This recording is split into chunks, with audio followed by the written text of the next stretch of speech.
Welcome to Manufacturing Tech Australia. G'day, I'm here with Dan and Jack from B&R Enclosures. How are we, gentlemen? Yeah, very good. Yeah. So AMW 2026, what's your first impressions?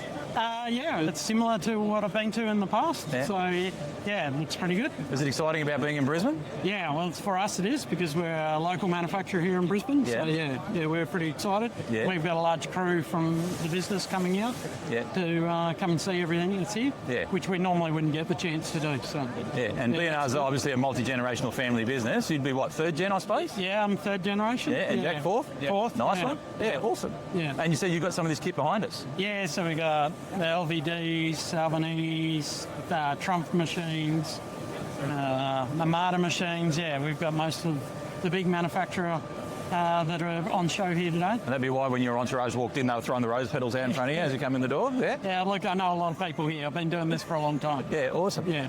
And so what do you think last night, a few announcements out there, what do you think that means for manufacturing? I don't know. I can't really make any comments. No. Haven't followed it closely enough from yesterday. Yeah. But, who knows? Yeah. Anyone's guess, right? Yeah. Yeah, cool.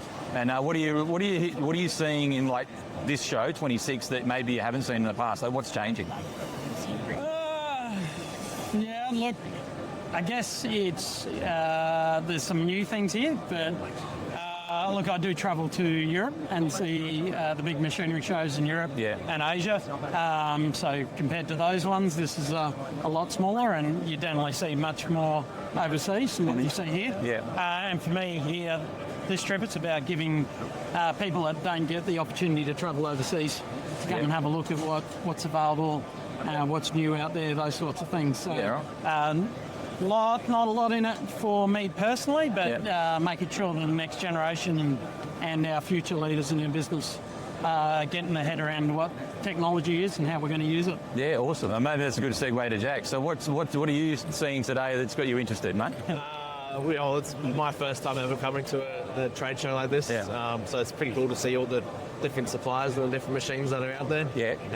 But yeah, still trying to wrap my head around all the different options that are there and all those sorts of things here. Yeah, and it's obviously it's day two, so there's a fair few folks wandering around. We've seen a lot of school groups and TAFE groups and that sort of stuff. So really interesting, I think. There's been a lot of talk, especially sort of amongst them, and I'd love to get your view on this, a lot of the manufacturers that are wandering around saying, hey, we're still struggling to find people and we don't think there's enough investment in education and whatnot. Are you sort of seeing the same challenges and bringing people into the business? Yeah, look, it's difficult to do that. We've been very much self-sufficient for quite a long time now, being a bigger business.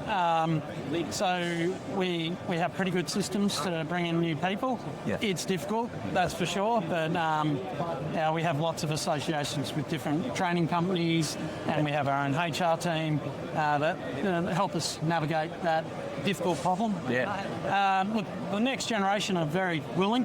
It's just about identifying the right talent, getting them in, getting them involved, showing them what's possible. And showing manufacturing doesn't necessarily involve being in a foundry, right? Yeah, correct. Yeah. So, and there's lots of digitalisation that's happening within our business. So, it's interesting. Awesome, gents. That's it. Thanks for being on the show. No worries.